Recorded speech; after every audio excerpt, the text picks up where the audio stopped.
The Vietnam War and the push for US involvement was a result of the Gulf of Tonkin incident. A lie. The Iraq War famously is a result of lies. Wars in Somalia are a result of lies. The Second World War and the German invasion of Poland was a result of carefully constructed lies. That is war by media. Let us ask ourselves, of the complicit media, which is the majority of the mainstream press, what is the average death count attributed to each journalist?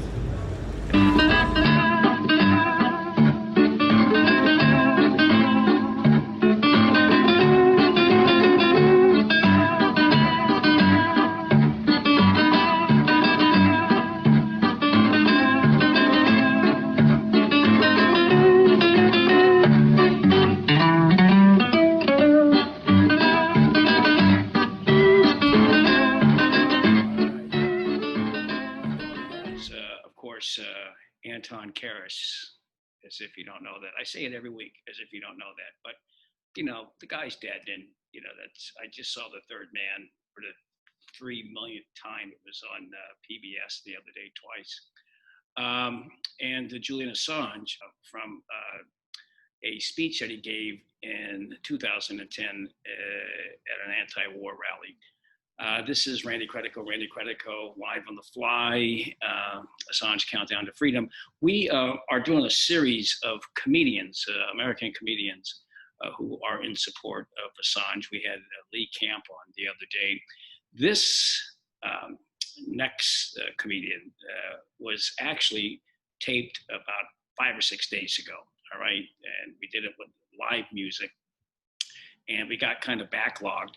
And so we're presenting it now, and it's a good friend of mine by the name of Rick Overton, who's been in the trenches doing political humor and political activism for, I mean, I've known him since the early 80s, and he's really a dynamic guy. He's an actor, he's a writer, and he is a great satirist. So, by the way, the reason why I'm wearing this outfit is because I went into the city today for the very first time into Manhattan and kind of walked around with a mask on. I went to 42nd Street, and there you see me there at 42nd Street. And then I went all the way downtown to the West Village, went by Stonewall. It's the big Pride Week, and that's what these flags are all about. And then I took the subway home, and there you see me on the subway. And I was wearing this outfit, and I was sweating, even though this is a seersucker jacket. But we have Kelly Lane, who is in North Carolina, who's not just doing the engineering on the previous program and this one. She's also doing the editing because our other editor has been waylaid, and we'll see how that works out. But they both do a tremendous job. And so this is Rick Overton. We actually are going to go to that right now. I'll be back afterwards. In this taping, we actually did it with Rafi D'luggoff, who is a great piano player. And so we'll see you. I'll be wearing a different outfit and see you on the other side in about 45 minutes.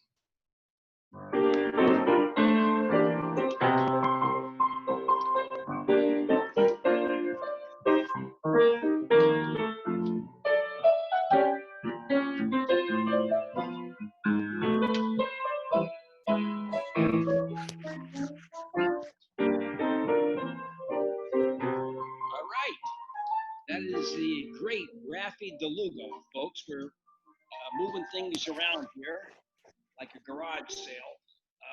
And that's Rafi D'luggoff from the old Village Gate that I used to work way back doing comedy. I think 1981 was the first time I ever worked there. Everybody worked there, all the greats. And I don't know if Rick Overton has. By the way, this is Assange Countdown to Freedom, episode 26.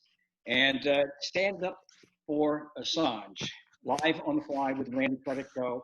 As I said in the preamble, in the last segment, We got three very, very intelligent and committed comedians, veterans that I've known over the years that have always done smart stuff and politically progressive material. And I'm being joined right now. I don't know if you ever worked, Rick Overton, at the Village Gate, but that was some club. Did you work there? I have worked there. As a matter of fact, I have worked there. I worked there in a comedy team and on my own. Overton and Sullivan worked there. And then I went off on my own and did a couple of shows there. I see. Well, wait a second. It was Overton and Sullivan way back, and I remember you guys were working at even before I moved to New York. I think 1980 I moved to New York. But were you already together, Overton and Sullivan? We started in late 73, broke up in 78. I was on my own from 78 till now. Wow. That was a great room. It's a team. It's hard. Teams are hard. I know. They only pay you once for the same span of time as the one guy ahead of you. It's only one check. Right. That's true. You know? Okay, if you're Otto and George or Edgar Bergen, right? Yeah. Oh. One of those. Great. Yeah, absolutely. At any rate, it's good to see you. I haven't worked with you. Good to see you, man. I have not worked with you in ages, and I said, you know what? I said, I got to have a guy on that I know understands all of this, because there are a lot of comedians. I mean, you know my old joke. Every time a steel mill closes, there's 5,000 new comedians, right? In the 80s. Well, it's true. Yeah, but you're a veteran. You've been out there. You actually started before me if you started in 73. I did my first gig in 74. So we're pretty close. Yeah, we're very close. But I was doing impressions back then. I was already like impressions. Great. Yeah. Well, I stole my Nixon from David Fry. If you remember David Fry, I stole. He did. You know what? David's voice was okay, but the face was insane. He had a Steve Carell shapeshift. Just you could make the. He could do this face. And then whatever he did was added gold. But there are other guys that with the voice. I think your voice was closer, but his face was genetically. He did an exit. Let me see your Nick's best Nick. Give it the best face. He had a rubbery face. He definitely did, and so did Frank Gorshin. Best impressionist that didn't get the credit he deserved. One of the great impressionists of the 50s and 60s, and there were several magnificent guys back then. He was on top of it. He did stuff nobody else was doing. He would do, yes, exactly. John Viner was great. How about that guy Kirby, George Kirby? Yes. Yeah. Remember but Gorshin, Kirby? They just said, oh, he's a character actor. He plays bad guys. Yeah, that's true. That's true. He does play a lot of bad guys. Well, he was the Riddler, right? Yeah. And he was the conflicted guy on Star Trek, the black and white cookie guy, you know. Press 1 now. I'm getting a phone call from I'm getting a phone call right here from David Fry's nephew. Just no. Fry would spend. I met him at Dangerfields in '83. Yeah, me too. And there, the improv. And he was there, and he'd say to Bobby, the big doorman, saying, "Bobby, who does the best impressions? You do, David. Who's the best impression?" And he really was one of the all-time great, not underrated, but under-acclaimed. You know what I mean? Because people knew he was good. Right. Well, the thing is, he got narrowed into being one thing. Right. And no one remembered he did other stuff, and he actually stopped doing it because there wasn't any money in doing the other ones. And then that just kind of went away. Yeah. And he got a sort of a Vaughn Meter layer 2, you know?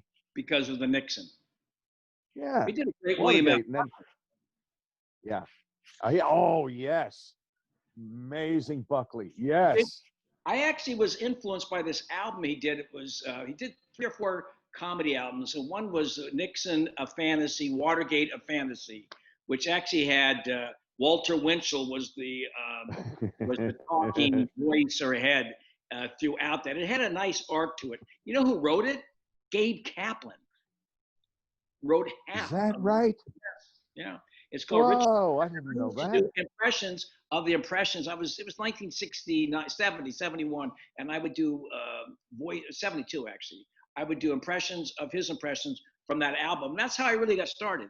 But Well, doesn't every impression need a code breaker? yes, absolutely. Yes. Roger Kabler is not known for the fact that he might very well have likely broken Walken. The what?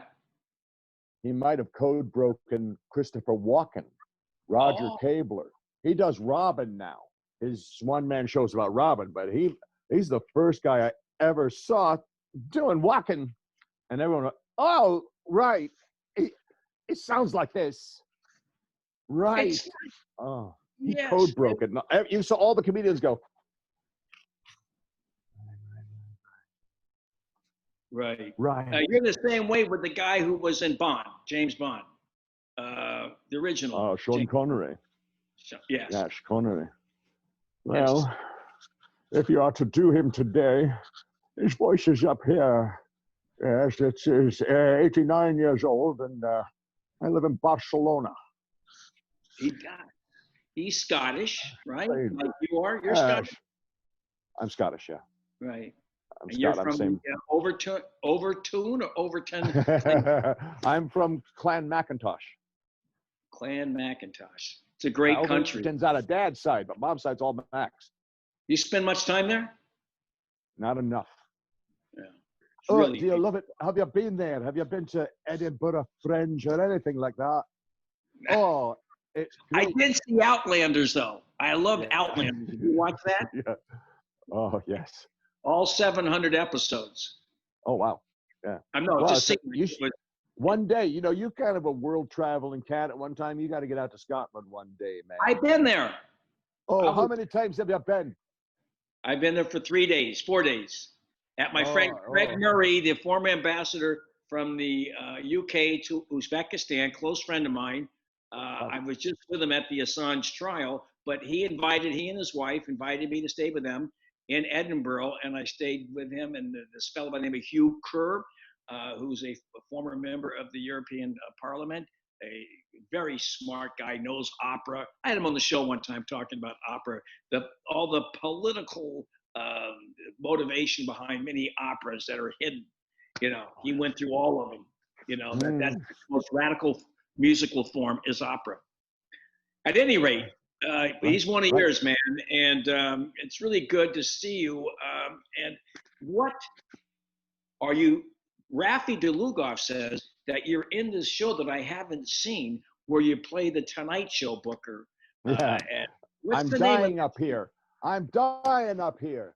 And it's on Showtime. It's now archived because we're down, and that's done. And it's not coming back, at least until they complain for it, and then we will. But it's a fictitious universe that also includes the store and the improv, with semi-real, semi-fictitious owners that you kind of recognize, and then some comedians are real, and then some are archetypal blends, and it's all mixed together. And I'm sort of de Cordova. I'm a lot de Cordova, and a little bit of Jim McCauley.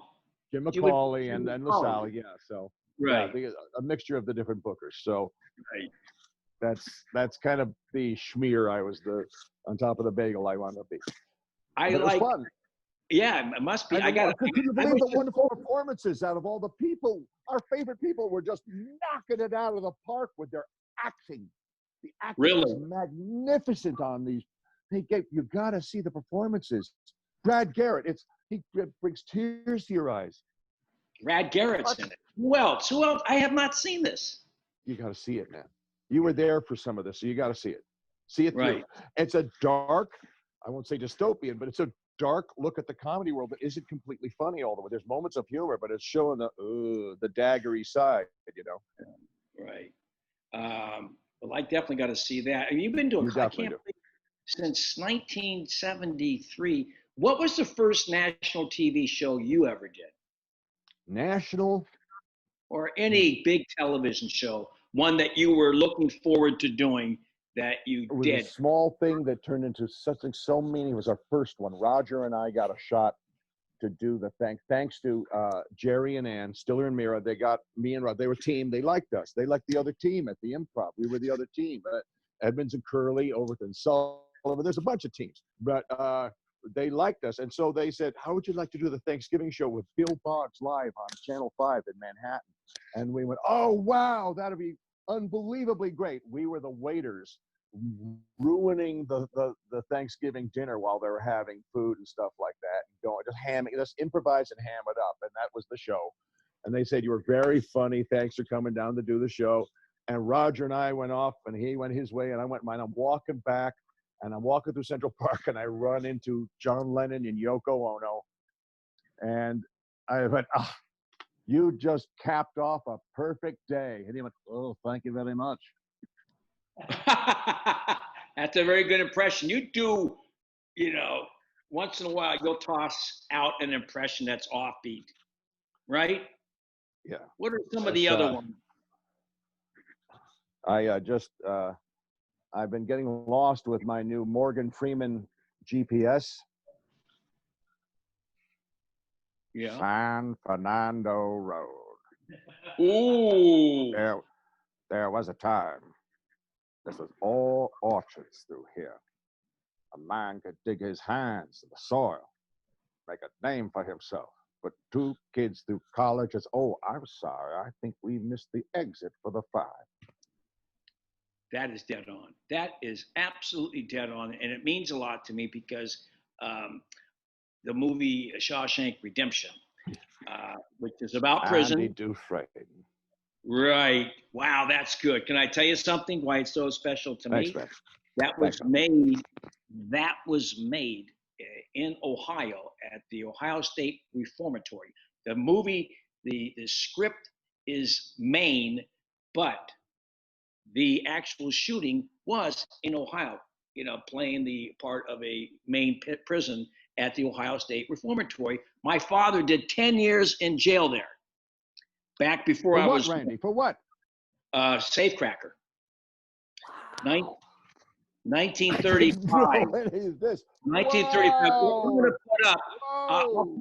I got to show you. I'll put up the mug shot. So he did like 10 years in prison. I don't know, he was like 21, 22 in that prison. And you can see how dank and dark and scary and imposing that prison is in a movie. Imagine my father, he was actually the male nurse on a tuberculosis ward there back then. Because Well, there that's was a a safe big gig, right? outbreak today of COVID in prisons. Back then, there was a big outbreak of tuberculosis. So that's the reason why I bring that up, because we have this gentleman by the name that we both admire, Julian Assange, that is in this fortress called Balmoral. He's been there for a year without any charge other than the U.S. wants him for violating the Espionage Act. What's your take on that as a political free speech satirist? Well, as a satirist, I believe that they're working in America's best interest. Now, what do I mean when I say America? Well, Randy, I mean 15 people who don't live in America. They're billionaires who live somewhere else in the world. But when I say we're here to defend you, those are the 15 people I mean. Right. And I know that the troops in our streets are here to enforce security, safety, and peace. And de Blasio has a solution. Here it is. He's going to clean the police up. You know what he's going to do? He's going to use a sham wow. And he's going to clean them up. And you could take it to the river and wring it out and come back and clean another department, then another. Wow. We're being put under hypnosis. And I have a lot of people defending what the TV says word for word, because we live in Idiocracy Point 2.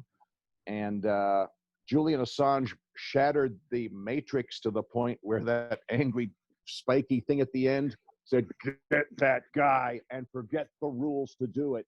And they put him, and then they don't care. You'll notice that's one of the first things that should warn everybody. Nobody's following the rules anymore except us. They don't follow all the rules they set up.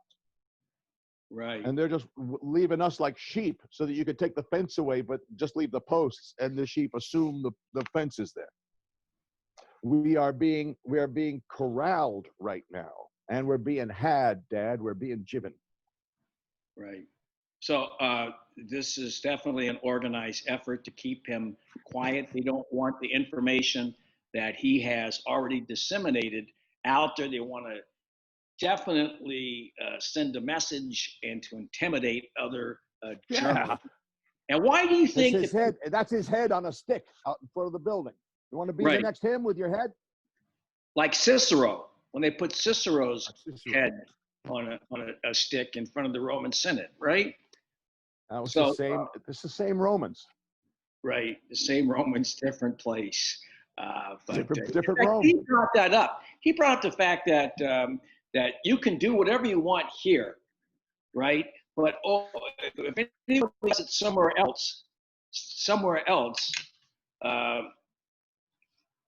that rules don't apply. In other words, what applies to the people of Rome don't apply to Rome's kingdom outside its empire. You understand what I mean? So not only do I understand what the you mean. First Amendment, what I mean. In other words, this is a First Amendment deal. Him publishing, right? So the New York Times publishes it.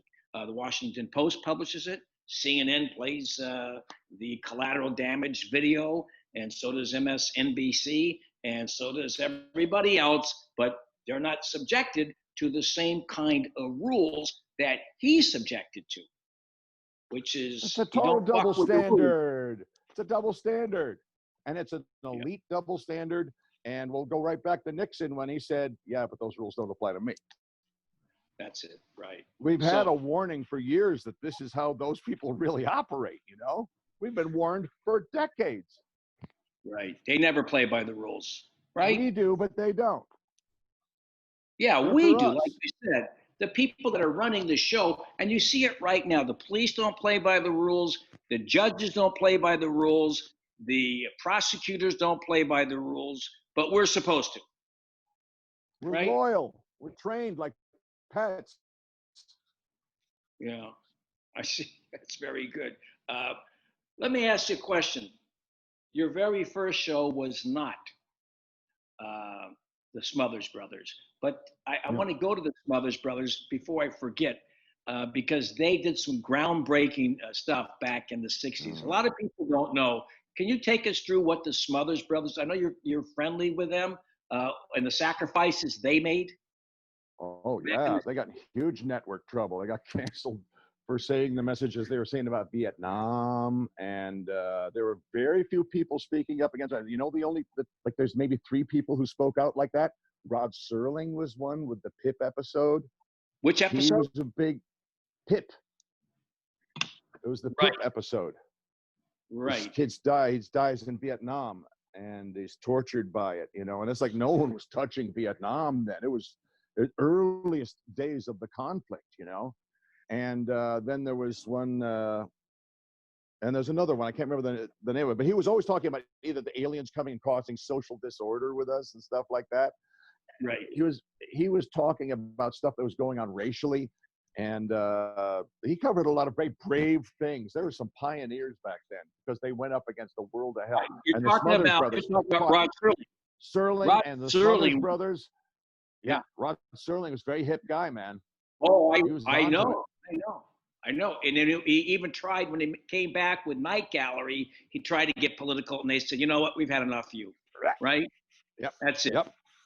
Yeah, and so the Smothers Brothers, they had Steve Martin on staff, and the incredible satire. They had to be so careful how you poke the beast back then. You had to do very lightly, but it was surgical. It was brilliantly surgical how you would attack an issue like that. Because you can't do it like a Netflix special now.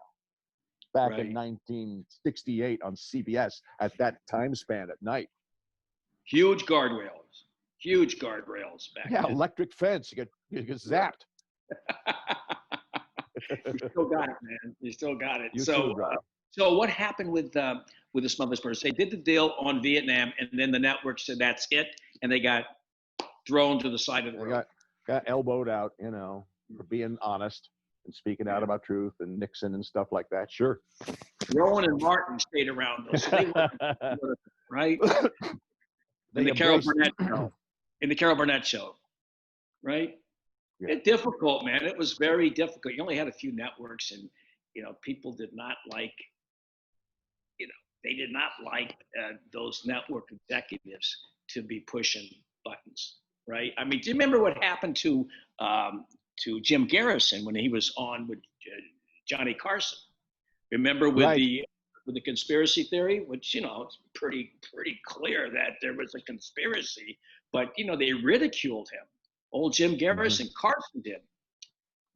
But at any rate, why are there not more political satirists or comedians out there like you and the other two I have on today? Why? I have to assume it's because there's so much supporting Julian Assange. So I want to know.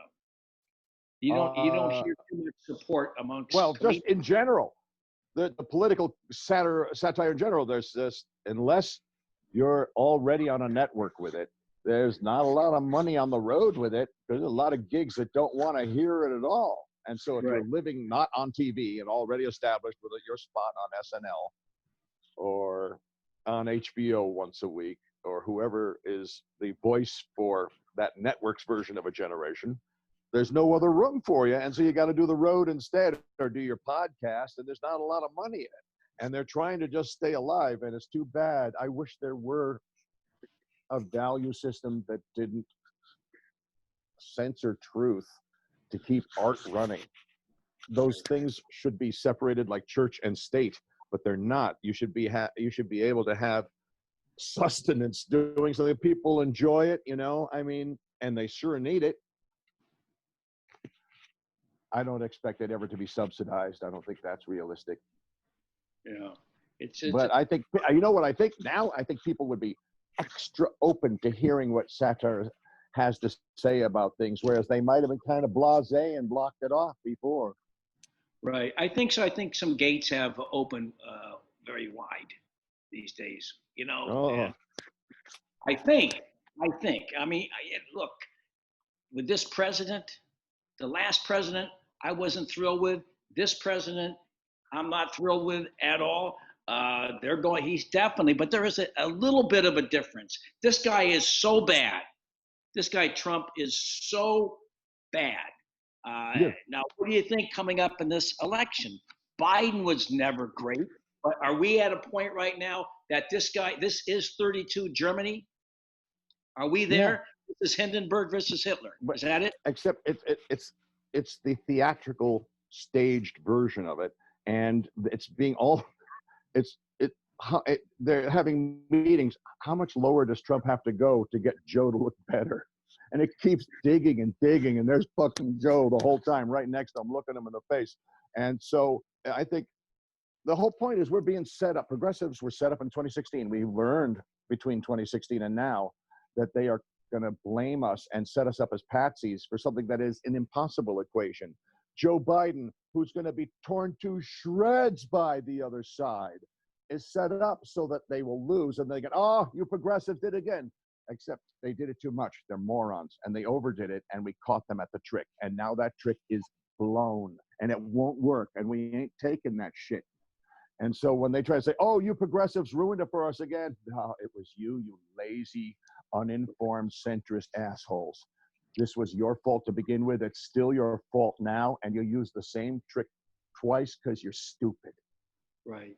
So once they get in, and like you said, he's dug a hole to the center of the fucking earth.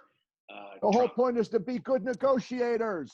Actually negotiate. Scare them the entire time so that they are terrified of you abandoning them. Or they will run roughshod over you every single time, and every given moment is proof. Is that they the reason? They have to be terrified. The only thing that we just dropped the curfew here. Why? ACLU scared them, and they dropped it. They have to be scared of us, and we have to be good negotiators. Push left, push left, push left, and don't stop until November. That's more important than any. I'm going to give my commitment now. Is that why these daily rallies and demonstrations must continue? They've got to keep going. Right? It's gonna. It's not in our hands. It's gonna Once go. it stops, and they opened up a machine that doesn't stop now. What's that? No, this way, I said once it stops, they'll pull the rug from under the movement and it'll be over. So this has to go on. I mean, I'm amazed that it's gone on for 10 days. You're Can it go absolutely on for a right, month? Ren. Oh, how to sabotage. List the things that could sabotage this movement. What would they be? What could sabotage is that there'd be what do you call it? One of those black flags. What are they called? Not black flags. False flags. False flags. False Yes. flag. Right. False flag. And then you get someone that's a patsy that is actually with the reactionaries pretending to be, then you got the Oswald, kind of guy out there. You're seeing the piles of bricks, big piles of bricks stationed for fake rioters that are all white kids in hoodies. Right. Yes, they have. That's What about the umbrella guy? the umbrella white guy. They're all PMCs or whatever they are, and how they're letting themselves get caught everywhere. There is now like 9 hours of footage, unbelievably incriminating footage that this entire event is being rigged. And it's collapsing on itself for that very reason. They're still being aggressive and get a little more meanness out before they close us down. But I think they know they're in 1944 to 1945 already. What does that mean? If this was Germany, and Oh, they're yeah, holding down they- Berlin, they're not 1939. No. They started at back when they were beating down the pipeline people. That was 1939. Right. Now they're at 1945. Oh, they're almost at 45. And when it's 46. And the buildings are rubble. All the What? buildings are rubble. The buildings are all rubble. Is that what you're Their saying? institutions are falling to rubble, figuratively. The belief in them is collapsing entirely. Right. The good faith they had won so hard at 9/11 has evaporated. Right. They But killed it. But they still, I got to leave here in a couple of minutes, but I wish we could keep talking, buddy. Well, we could, but then I'd have to cut this into 2 shows. What's the problem? I know. I got to cut this into 2 shows and already, and I'm going to be infusing. We could just make this 1 show, and I can make Provenza 1 show because he can talk for a long time. You know what I mean? I don't want to cut into anybody's time. I was just, I Doesn't like matter. talking with you. So I miss talking with you. I'll just do 2 different shows. That's all. I mean, there's no rules here. This is not, this is not the Tonight Show. This is not lifestyles of the rich and famous. No. This is the lifestyles of the poor and infamous is what we are. That's who we are. Exactly who we are. Look, it's been a lonely world out there the last 35 years doing political humor. Now everybody thinks they're a political humorist, and I got people on Facebook saying, "Stop attacking Andrew Cuomo, and don't say anything bad about Biden, or don't say anything bad." Wait a second, man. I've been doing this since 1980. I've made a lot of sacrifices. They suddenly. Yes, you did. Yes, you did. No, I'll say, like, I know someone I did who's too. host on The View, okay? Who you know, right? Like, always trying to critique me. She's a friend. She used to be here, the one with the red hair. And, suddenly she's become very political this year because they're all nervous about Trump, all right? But they got to also, if they want to get people like me, they got to admit that Obama was not such a great guy, and that Biden is not such a great guy, and that They act like he's fine. It's insulting when you say he's totally fine. Don't insult me. Say tactically we need to do him, even though he sucks. But when you say there's nothing wrong with him, oh, F you. I'm not listening to what else you say. You're crazy, and you're a liar. When they say there's nothing wrong with Biden, you know something's wrong with Biden. You just think I'm stupid. Kiss my ass. That's not the way it's going to go in 2020. Too much is out now. Right. We know there's a lot of, he's got a bad record, Biden. Let's be honest. Yes. I mean, he's going back to There's something Clarence. called video. There's Huh? video. There's YouTubes. He has years of bad stuff. Plan Colombia. He won't even come out and say that it's a bad thing to go after Julian Assange. You can't even get him to say that. Now, Jeremy Corbyn in London didn't before the election and did afterwards. Did he come out and enthusiastically get behind Julian Assange? Here, the only one that did was Tulsi Gabbard. That's about it, behind Julian Assange, who's running for office. And then, of course, she was marginalized as some kind of freak because she opposes war. I mean, I didn't support. I was She's a Russian. She's obviously a Russian, right. Randy.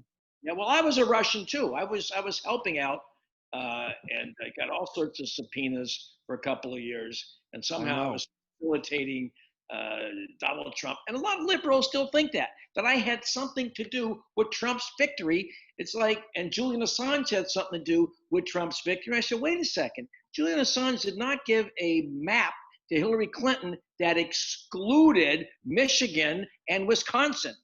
Hello. Thank you. How did she lose that election? 2 major states. She never went. She knew what would happen if she went. She knew what would happen when you face an absolute labor zone. Remind people what would happen if she had gone. Yeah, Remind people. It would be catastrophic for her. There would be booing. These are working people. That it would not have gone. That she works for a kind of centristic, unbelievably comfortable kind of Karen universe, you know, of privilege, and only recently political at all because it's starting to actually encroach on them. But it's made of narcissism and selfishness. It's unbelievably narrow-minded to pick a replica of yourself at the end of the damned world. That's pretty well said. You're sharper than ever, man. Seriously. Are you able to get out there and, practice with that axe? Huh? No. There's no work for that, man. Stay indoors? There's no work for that, Randy. There's no work for this kind of stuff. There's no work. Well, right now there's no work, but I'm doing Zoom every now and then, you know, but I'm not like, there's no shows right now, man. There's no shows for any of us, but you're doing more. You're working harder than a lot of us right now. What about right here, right now, doing this? Well, listen, I'm enjoying doing this, and I must tell you, We need you. We need you. I'm going insane if I didn't have this outlet, because I don't go out. I literally don't go out, and I don't go to I don't even go to the demonstrations, but you know what? I support the demonstrations, and I've done demonstrations for 45 years. I'm in my mid-60s.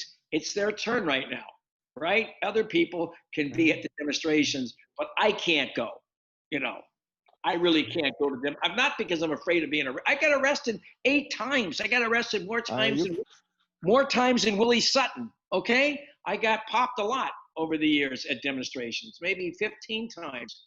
So I encourage it. I don't encourage the violence by the agent provocateurs that have come in and they've tried to co-opt and undermine this entire movement because it Just look for the new shoes. Remember when we called them new shoes?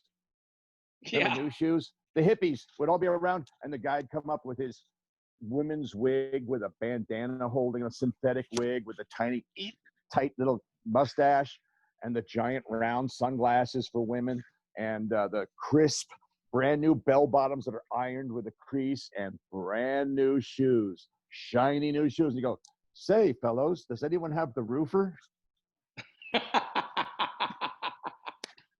Anyone selling the roofer? Yeah. What about the guy who invented the car that just ran on water? Oh, sure. Say, I invented the car that ran on water. I forgot it was part of a routine where a bunch of people were passing each other up, and there going goes up the guy. escalator. Yeah, the light bulb that never burns out. Yeah. That was like a routine you did back in the 80s, right? Yeah, that's a little. We're going to play this clip of you from this other show that you told me about right now, and that is from the 6-minute and 11-second video. Can you set it up for me? The one you sent me this morning. This is my wraparound on my 91 HBO special, which you can see in segments on YouTube. And this is when Professor Overton is trying to explain because little Timmy wants to know what tomorrow will be. And so Professor Overton says, maybe you should listen to Clancy the Roach. And so I have a little special effects version of me on top of a globe. And he sings Timmy the song of where we are actually today. What's the name of the song? Maybe. It's the Clancy the Roach song. Okay. All right. We'll go to that. Say, that's a pretty tall order. But I think I know someone who can help. Timmy, meet Clancy the Roach. Woo! Top of the morning to you, boys. I couldn't help but overhear that there was some confusion as to what tomorrow might hold. Well, it just so happens I have a song. Well, we're the oldest of the creatures, and I can tell you why, 'cause we're hearty little bastards who refuse to give up and die. Here's to the greedy uppy assholes, for as far as the eye can see, you use up everything you've got and the world will belong to me. Belong to me, oh to me, then the world will belong to me. So keep on making nuclear weapons and blotting the earth with oil. Keep rooting your favorite pro wrestler when the ozone's about to boil. Blow your money on TV preachers, keep pumping your kids with drugs. Put your faith in big corporations and leave the planet to the bugs. To the bugs, to the bugs, and leave the planet to the bugs. So you say, this Roach is a real downer. His song makes me want to cry. And I'll be singing this song, my naive little friend, long after your kind has said goodbye. Well, it's time to smell the coffee, which I'm singing you by the cup. I have to splash it in your face to wake your lazy asses up. Asses up, asses up, to wake your lazy asses up. Asses up, asses up, to wake your lazy asses up. Thank you. Whoa. So, Timmy, are you following any of this so far? I'm not sure, but But what? your special effects are scaring the crap out of me. Don't worry, that's normal for a boy your age. Golly, Professor Overton, what's going on? You must be going to live concert footage. Here, put these on. Well, that was pretty interesting there. All right. We enjoyed that Clancy the Roach tune. Who wrote that? I did. Oh, I played the music and I did the words. What kind of music do you like in general? Well, I'm loving my brother's music.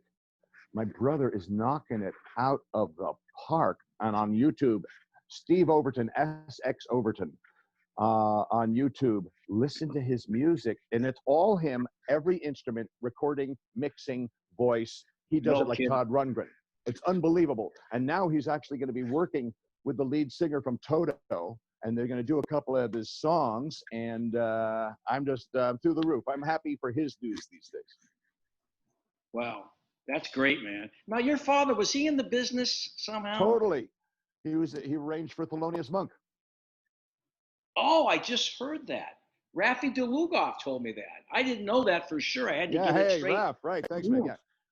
Yeah, Right on. That's fantastic. it. That's the truth. My dad arranged for Monk. He taught at Juilliard, and my mother was one of the Chordettes, Lollipop, Mr. Sandman. She was not on the original recordings where the girls got pregnant. Mom jumped into the gown because it would still zip up, and she's on the road. So I was on the road version of the Chordettes, traveling with Mom for a while there. That was fun.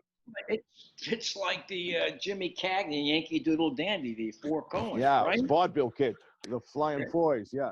Yeah, you probably do a good Walter Houston. He was in there. You do a good Walter Houston? Well, I would do. How much you got? How much you worth? No, John Houston. You do.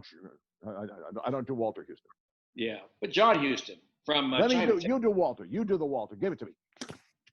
Oh, well, he would say something like, you guys are crazier than a jackass. They're the golden over there.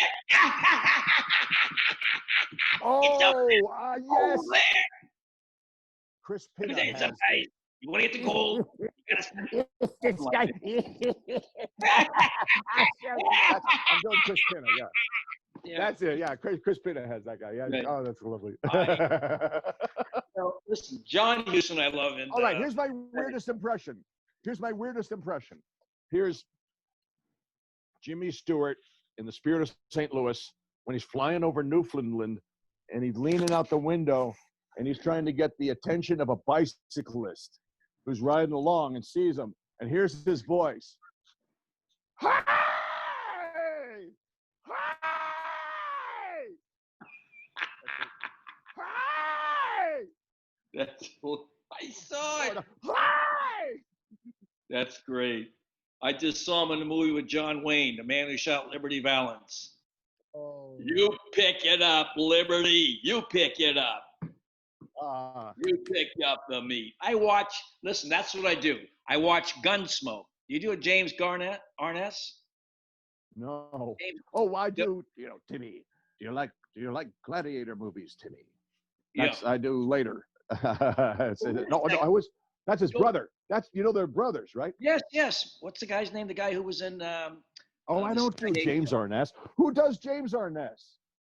I don't know, but it's my favorite show now. I've been watching. There's 9,000 episodes. You know, Sam Peckinpah wrote like 5 of the first 6 seasons. Did you know that? Yeah. A lot of guys came out of TV. Yeah, but those are really dark. You look at the ones from 1956 to 1960, Gunsmoke. They're great stories. They're well written, and the acting's great. And they get it through you just like a bullet train all the way through, man. You can't keep your eye off of it. Really, Good, really solid. enjoy it. They fill an hour good back in the 50s. It was solid. It was movie making. It was on film. I don't care if it's in color or black and white. They shot it like a movie. Crane. It was great. They put a lot of work into those. Yeah. Every day you should watch it on at 10 o'clock your time. You can watch at 10 o'clock your time. You can watch 2 episodes during the week of the early on MTV. I think it's at MeTV. You can watch early episodes of Gunsmoke. There's a lot of killing that goes on, but there's a lot of philosophy. And, you know, the character is really complex. Miss Kitty's great. I mean, I'm talking about the early days. It went on for like 30 fucking years, you know. But the first 4 years are really exciting. And that's what I do with my time during this pandemic. Well, it's the first show that takes place in a whorehouse. Is that what it is? Is that a whorehouse? What do you think Miss Kitty is? Okay. I work some of those clubs. Do you think she's an animal rescue advocate? How about the ones that, yeah, because all of the women are downstairs, like, you buy them a drink, right? They come over and they sit that's downstairs. Yeah. Definitely is a whorehouse. Yeah, I guess so. But they're not that blunt about it, but it's pretty. No, it's 30 years of having to say it's a saloon with an upstairs. There's the one across the street from that one is the, it's got just as risque kind of a name. I forgot what it was called. But what else is happening now that you are, homebound and not spellbound, just homebound? I am going through my storage, finding all my clothing, going through it, everything that could serve somebody else. I fill bags with it. I get it through the laundry cycle, nice and clean, ready to go. I put socks and I don't put anything else in. I don't put underwear in, shirts, pants, maybe a jacket, hat if I can find it.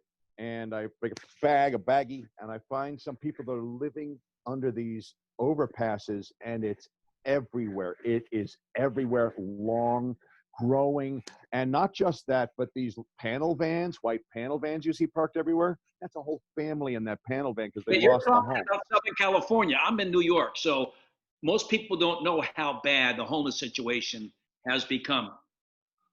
It's unbelievable, heartbreaking, and I bring out clothing, and they go, what is that? What is that? I go, it's clothes, fresh, out of the laundry. They go, oh, thank you, because they all got bugs and lice. There's no laundry. And COVID, it's everything. It's everything at once on these guys, and so they're doing they're just surviving, and fresh clothes. It's what I can give right now. And some days I'll buy a big box of loaves of bread. I'll buy a thing of peanut butters, and I'll buy a thing of jellies and mix one plastic utensils, because those things don't need immediate refrigeration to hold for a while. Right. They can They're last. dry They're Dry not completely. They have a lifespan, but you can manage. If you're sharing with your friends, it's gone before it's a problem. So that's the kind of things I'm doing, making up bags, and I'm going back, and I'm just making the rounds and making the rounds. And it grows every time I go back. You've always been a generous guy, man. Do you do this on your motorcycle? Do you still have a motorcycle? Nah, man, no more bikes anymore. Everyone's on the phone. Everybody's on the phone in their car. Right. Everyone's talking on the phone. It's careful. I mean, it's not care. They're careless, and it's dangerous to be on a motorcycle with everybody on their phone. You're right. You know, everybody. I had so many close calls. I'd be on my bike that had ABS. It was like one of those police bikes, a BMW with all the ABS computer stuff. Countless times, screech sideways right up to the guy. Tap, tap, tap on the glass. Hey, asshole. And he's like this on the phone. Wait. Send. Yeah, what do you want? That's the delay time. Wow. I had to get off the bike. It was one of my great passions. I loved the bike for years. I had to walk away so I could still walk. Well, I remember way back before there were cell phones, you riding around on that motorcycle with the leather jacket, and that woman with the flowing hair. I had the flowing hair. Huh? I left the flowing hairs back with the bike. Well, you got. It's sitting on the tank of the bike. Today. I got to get Provenza on here, man. So we're going to have. Thank you. Out here. Wait a second. I've got to take you out with some music here. Huh? We're going to take you out with some music. Now, let me ask you, like 30s and 40s music. You like anything from, let's say Gershwin or Cole Porter or any of that music? Rafi D'luggoff. No, anything you want. You name it. Hey, did you do any monk? How about the one written by Charlie Chaplin, Smile? Smile. Yes, let's do that one. All right, let's go. Smile. What's that drug you're taking? Smile, even though you don't have a dental plan. Smile. Is breaking. Smile. I can't think of the words. Maybe of the second course, Rafi will sing. Go ahead. Rafi. There's a lag. It won't go at the same time. Yeah, I guess not. There's a lag. Smile, So even though there's a I got lag. my out. All right, because I don't know the fucking words, even though I played it a couple of weeks ago. I know the other one, when you're smiling. All right, brother. What do you think, man? We're taking you out. And thank you for all your hard work and for your support of Julian Assange. You're a good man. Thank you. It's free Julian Assange. Free Julian Assange. All right, brother. Thank you very much. All right, Thank Rick you, Overton. Randy.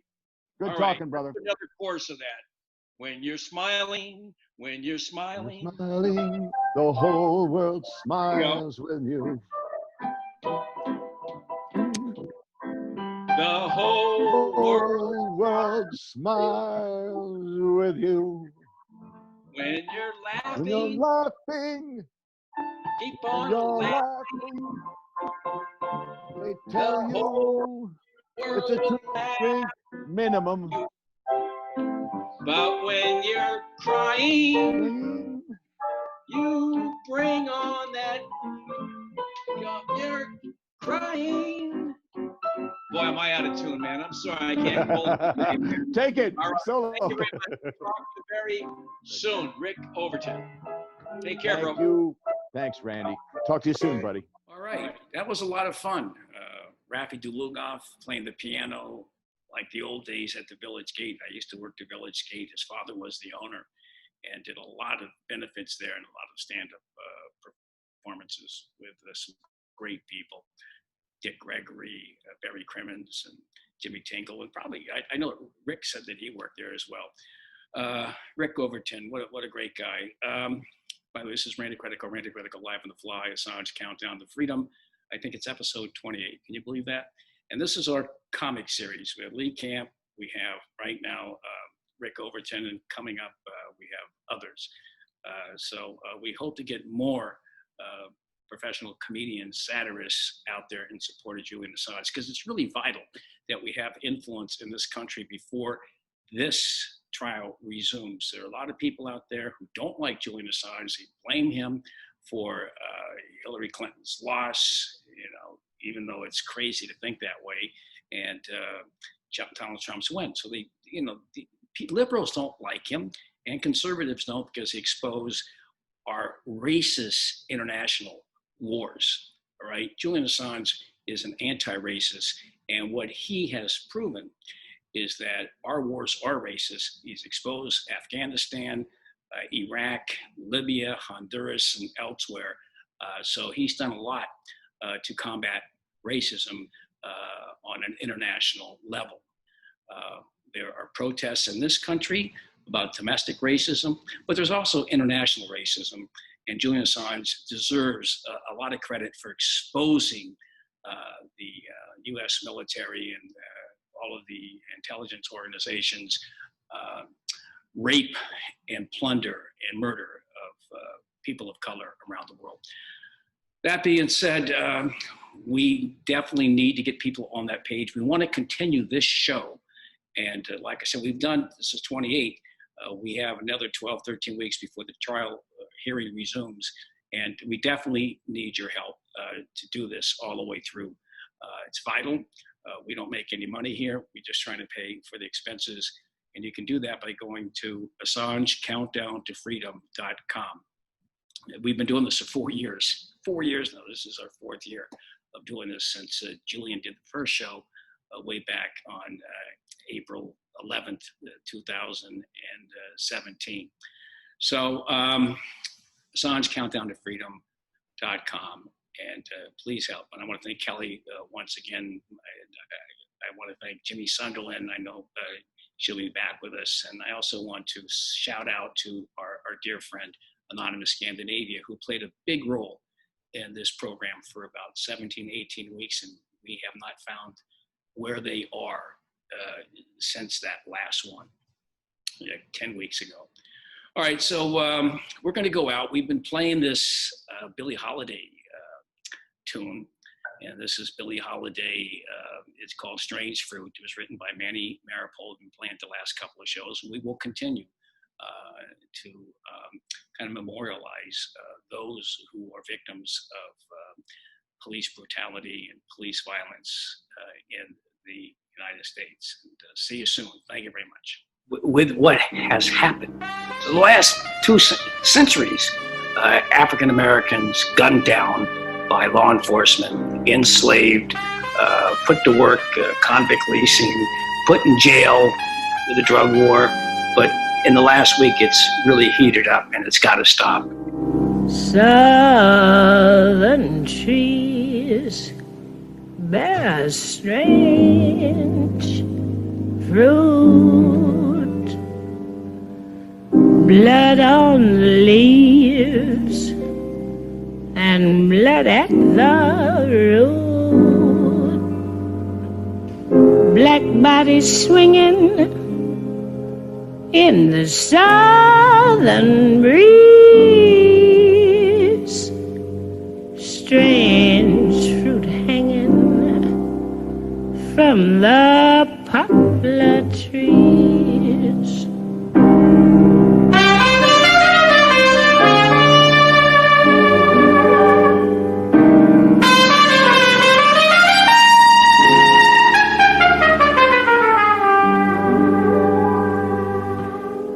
Pastoral scene of the gallant South, the bulging eyes and the twisted mouth, scent of magnolia, sweet and fresh. Then the sudden smell of burning flesh. Here's a fruit for the crows to pluck, for the rain to gather, for the wind to suck, for the sun to rot, for the tree to drop.